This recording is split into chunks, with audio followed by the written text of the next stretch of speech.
E aí, já pensou em ganhar muito dinheiro com um canal de corte igual esse daqui que você está assistindo? No primeiro link da descrição temos um aulão para você que quer começar um canal de cortes e faturar muito aqui na internet. Também teremos planilhas que irão te ajudar na hora de organizar a produção do seu canal. Tá esperando o quê? Mas vamos começar. Tava eu hoje, era de manhã, tinha saído da academia, abri o Twitter, e eu me deparei com essa postagem aqui do Axel, que ele fala o seguinte: eles ganhavam com 1000% ao mês. O que houve? Agora entendo o motivo do Lula estar com dor de barriga. Lula regou. E o Axel postou aqui a imagem, eu não abri a matéria no primeiro momento, e eu até derritei nisso daqui, porque quando eu bati o olho, eu falei, pô, peraí, por Caio Junqueira, o Caio Junqueira, o mesmo que deu todos os furos de notícia, o Gabriel Galípolo, se tornou um conselheiro econômico do Lula, desse furo de notícia no início de abril, deu furo de notícia que a Fiesp preparava um documento, tudo o Caio soltou em primeira mão, inclusive até a questão da USP. Beleza. E aí o Caio Junqueira, mais uma vez, que vem mostrando que ele sim possui vínculos gigantes com o PT, né? Fontes sensacionais. Vínculo não, né? Grandes fontes dentro do PT. E ele fala, o PT adotou nesta sexta-feira cautela em relações às recentes pesquisas eleitorais que apontaram um crescimento de Bolsonaro. E aí, em São Paulo e Minas Gerais. Tem vídeo. Esse vídeo é bem longo, 9 minutos, obviamente a gente não vai ouvir ele todo, mas quero mostrar para vocês duas partes, que vale a pena a gente analisar algumas coisinhas. Quero mostrar primeiro para vocês a introdução, o meio do vídeo eu vou trazer a matéria escrita, porque dá pra gente ler, já dá pra gente comentando, mas olha o início do vídeo. Conversar com o Caio Junqueira. Oi, Caio, boa noite, bem-vindo. Vamos lá, Minas tem um significado muito, mas muito especial para qualquer candidato que mira ali o Palácio do Planalto, mas especificamente, né, essa pesquisa para a presidência no Estado tem revelações densas para um momento delicado das principais campanhas, né? Eu me refiro a do ex-presidente Lula e também do presidente Bolsonaro. Quero muito te ouvir sobre essa sinalização. Vamos lá, Mona Lisa, eu passei hoje o dia conversando com petistas, né? E qual que é a leitura desse atual momento da campanha que aponta aí um crescimento de Jair Bolsonaro nas pesquisas dos dois maiores colégios eleitorais, né? Vamos lembrar que hoje teve essa de Minas Gerais, mas teve também ontem, anteontem, daqui de São Paulo, que apontou empate técnico Lula e Bolsonaro. Bom, no geral, tom de cautela, apreensão, mas não a ponto de alterar a estratégia em curso da campanha, de focar o discurso na crítica ali, a indicadores econômicos que afetam a vida real da população, inflação, emprego, por aí vai. A avaliação é de que é preciso aguardar as pesquisas, principalmente as pesquisas nacionais, que serão divulgadas na próxima semana. Tem pelo menos 4 institutos ali que devem divulgar pesquisas na semana que vem. Pessoal, eles falam nessa pesquisa em específico, também falar de São Paulo. A gente falou dessa pesquisa em específico e eu bati na tecla. Gente, quando eu falo para vocês que pô, a Quest, depois do Datafolha, é um instituto do coração do Lula, eu não tô querendo aumentar, não tô querendo ser irônico. É uma pesquisa onde o Lula, ele sempre aparece na frente assim com a ampla margem. Quando você compara a Quest com, por exemplo, Paraná Pesquisa, você fala assim, rapaz, o que é que tá acontecendo? Eu não vou nem falar Brasmarket, que o Bolsonaro está liderando com ampla vantagem, não. Você pega o Paraná Pesquisa e fala, cara, o que é que tá acontecendo?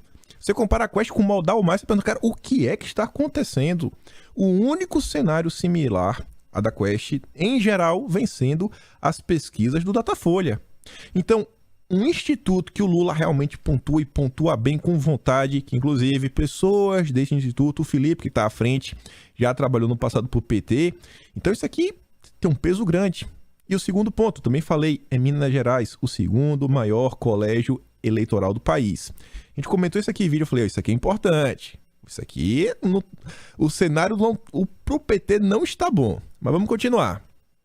Antes de avançar na CNN, o Josias, que é oposição total ao Bolsonaro, não vou nem falar que ele é lulista, mas ele é oposição clara a Bolsonaro. Pessimismo vai migrando do comitê de Bolsonaro para a campanha de Lula. Aí o Josias fala o seguinte, em menos de 24 horas, acenderam 2 luzes vermelhas no painel de controle da campanha de Lula. Primeiro, pesquisa da Quest revelou que Bolsonaro empatou tecnicamente em São Paulo, maior colégio eleitoral do país. Segundo, o mesmo instituto informa que detectou um avanço consistente de Bolsonaro em Minas Gerais, que abriga o segundo maior colégio eleitoral do país. Avanço consistente, não foi um leve, consistente, né? Beleza.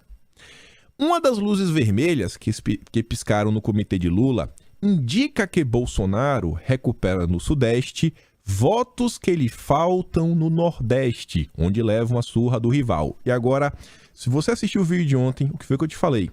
Norte, Centro-Oeste e Sul, em geral, Bolsonaro deve levar, mas são colégios eleitorais menores. Lula, possivelmente, leva no Nordeste, e aí tem que tirar essa diferença no Sudeste. Se Bolsonaro tira a diferença no Sudeste e empata, e ele vence nas outras 3 regiões, o Lula vence como?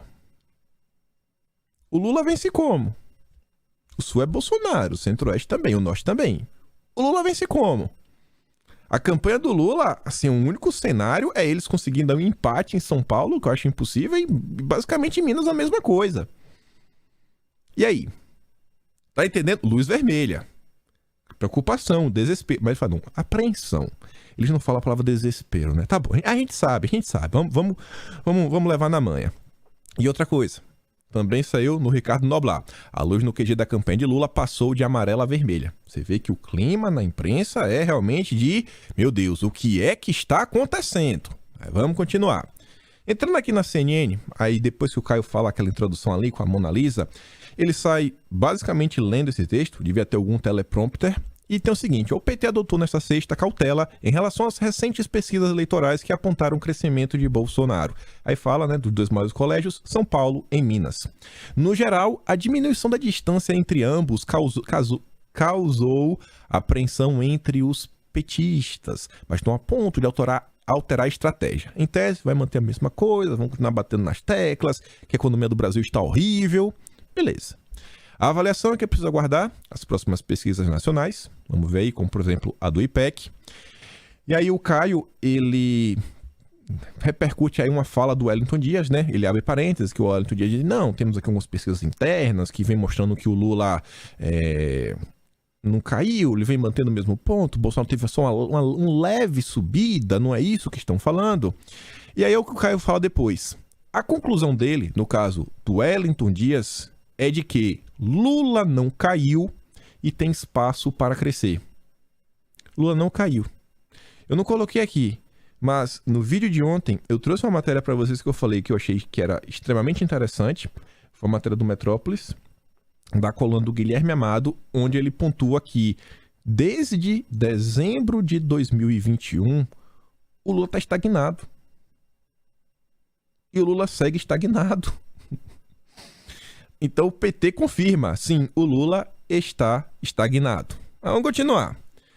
A leitura de que a campanha sequer começou também é compartilhada pelo deputado Alexandre Padilha. E aqui eu achei extremamente interessante. O Caio tem acesso não só ao Wellington Dias, mas o Alexandre Padilha, que é amigo da turma da XP do Benchimol. Inclusive o Benchimol levou o Padilha para dialogar, né, bater papo com 20 pessoas assim, bem seletas da empresa.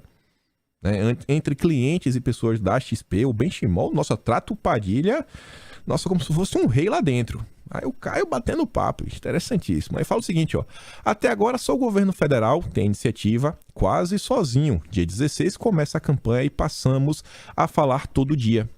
Passaremos a falar e ser cobertos de maneira igual diariamente com as campanhas de proporcionais e governadores estaduais saindo às redes e às ruas. Ele coloca, porém, a necessidade de se aproximar do voto feminino evangélico. A gente vai comentar sobre isso, mas olha só.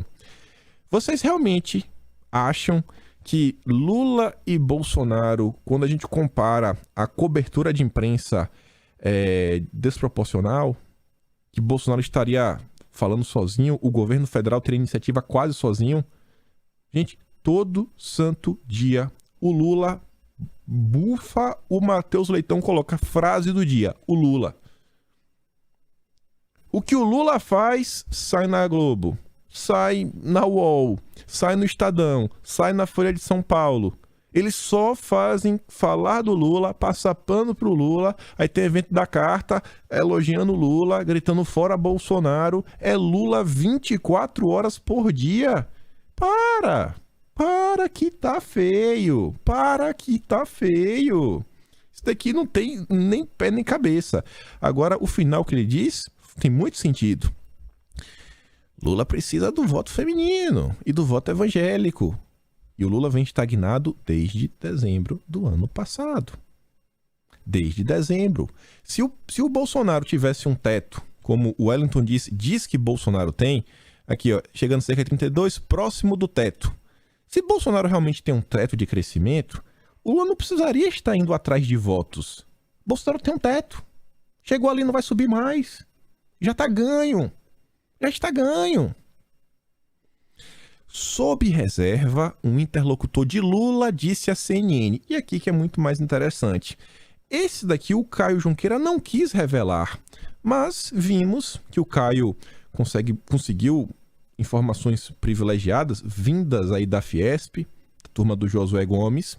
A gente sabe que um dos conselheiros é o Gabriel Galípolo, que o Caio também teve essa informação em primeira mão. E aí fica só um questionamento. Seria essa fonte, né? Essa fonte sob reserva que o Caio tem não quis revelar, que é ligada ao PT, seria ela o Josué Gomes? Seria ela o Gabriel Galípolo, que é o economista, né? Conselheiro do Lula, até cotado, escreveu junto com o Haddad, 1º de abril, um artigo na Folha de São Paulo definindo a moeda única do Foro de São Paulo na América Latina. Só pergunta, Caio. Então, o interlocutor do Lula disse à CNN que em campanhas é preciso estar preocupado o tempo todo e que é evidente que nas últimas semanas as pesquisas indicam redução da rejeição de Bolsonaro, mas que, apesar de o presidente ter subido, Lula não caiu. Mas também o Lula não subiu. O Lula não cresce nas pesquisas, é inacreditável, mas não caiu. Ele, porém, disse que os dados até agora apontam que a eleição será mais apertada do que parecia e que apenas após o dia 7 de setembro é que o quadro deverá estar mais delineado. Essa avaliação, na verdade, do PT, do que fazer ou deixar de fazer, eles estão deixando para o dia 7, para ver o que vai acontecer e qual caminho eles vão seguir. Isso me preocupa, fica parecendo que o PT, sabe, está esperando alguma coisa. Parece que é como se o PT soubesse que vai acontecer alguma coisa dia 7. Muito estranho isso, né? Depois ele fala o seguinte, inclusive com o impacto das campanhas das duas candidatas femininas, Simone Tebet e Soraya Tronic, há uma leitura de que, pelo tempo de televisão que ambas dispõem, elas poderão crescer nas pesquisas. Tá, mas se elas crescerem, elas vão tirar voto de quem? Dos indecisos, que vão se decidir por elas? Ou vai tirar voto de Bolsonaro, ou vai tirar voto de Lula? No vídeo do Caio, o vídeo na íntegra, ele fala que esse é um ponto, né? Que inclusive o pessoal do PT não consegue medir isso. Talvez o Lula perca votos. Favorito, hein? Acho que o clima de medo e desespero realmente bateu. Aí vem, para esta fonte, Bolsonaro cresceu por 2 motivos. Econômico, a baixa do preço do combustível e início do pagamento de benefícios sociais. Isso meio que já era esperado. O segundo, que é mais interessante, ideológico, a intensificação da campanha por parte dos bolsonaristas no discurso sobre costumes. Por exemplo, a narrativa que o MST invadirá propriedades rurais e um discurso religioso. Não, ninguém está falando que o MST vai invadir. Na verdade, foi o próprio MST que rolou um vídeo nas redes sociais que ele falando, ó, vamos ocupar. Se o Lula voltar, vamos ocupar. Agora sim, o discurso religioso ele tem, mas independente disso, outra coisa que eu vinha falando para vocês, nessas semanas que irão vir, nos próximos dias, o clima que a gente já tem hoje, né, esse fla-flu, ele vai continuar aumentando.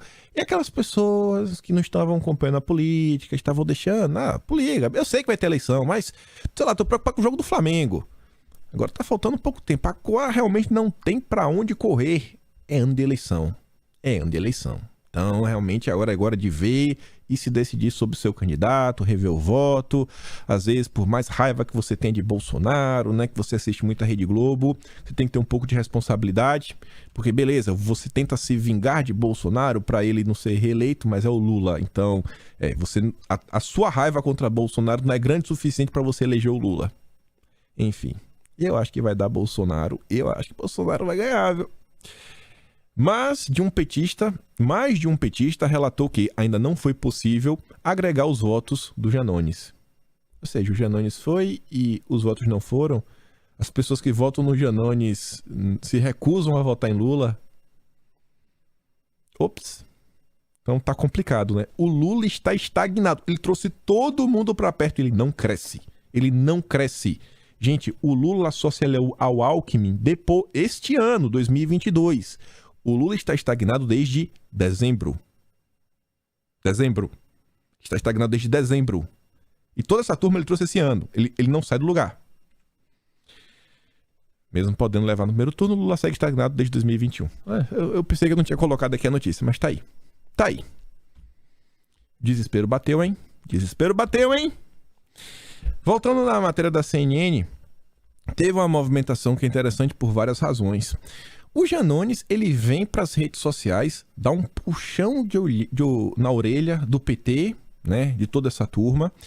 E eu acho que vocês que acompanham isso aí de forma mais frequente aqui os vídeos, a gente comentou bastante lá atrás das confusões que vinham acontecendo no que diz respeito à comunicação do Lula. Aquelas brigas com o marqueteiro, que o marqueteiro que estava não era bom, que, sei lá, o Franklin Martins não estava entregando, e isso, aquilo, outro, até que mudou, trouxeram lá o Sidônio, que é bem próximo, né? Inclusive, tem umas empresas aí que ele realmente tem uma proximidade muito próxima mesmo da família do ACM Neto, que lá na Bahia é dona da Rede Bahia. Muita gente também comenta sobre a proximidade do Sidônio com a Rede Globo. Inclusive saíram matérias na época, até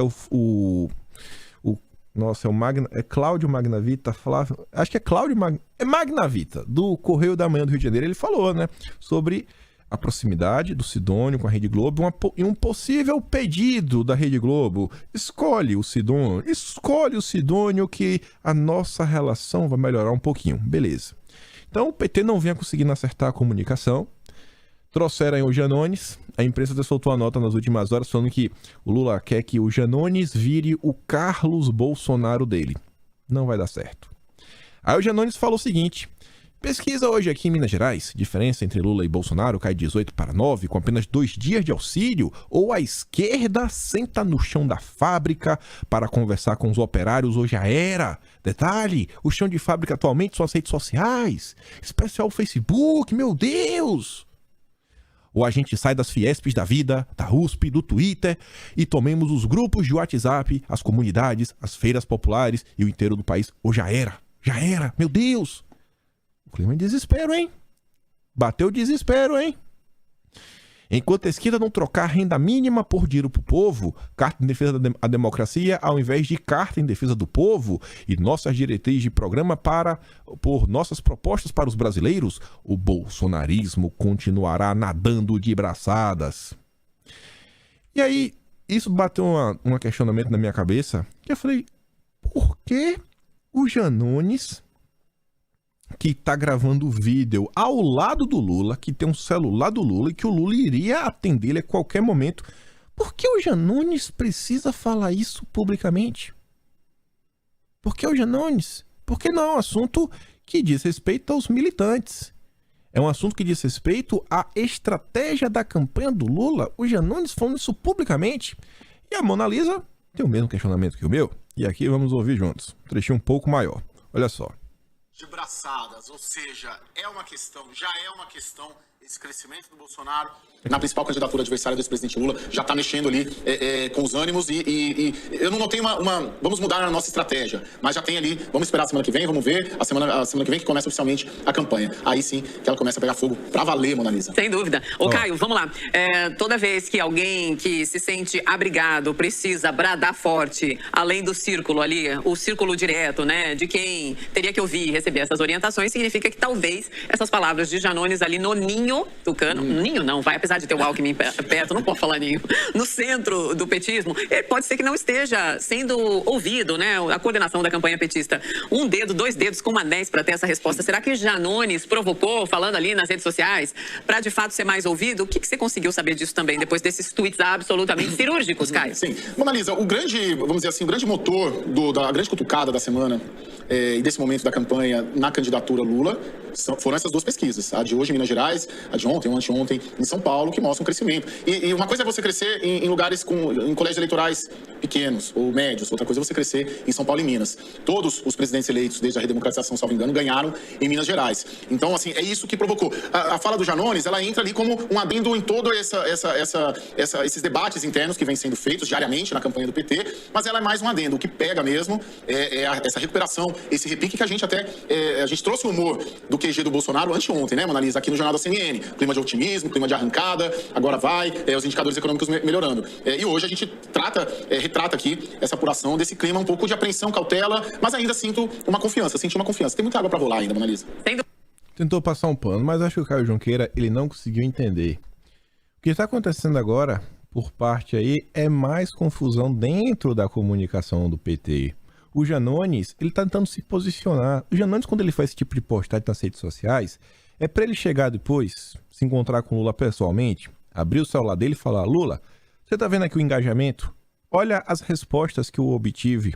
Olha os números que eu estou conseguindo. A sua turma não sabe o que está fazendo. Pessoal, o PT tem mais de meio bilhão de fundo, hein? Então tem muita gente querendo vender soluções, né? Assim, vou te eleger, eu sei fazer. Isso é confusão grande. Então não bastava realmente, né, o desespero batendo nas pesquisas, o PT agora ainda tem mais uma briga interna para lidar. A fome do Janones, né, do Danones, parece que tá grande. Mas vamos continuar. Vamos.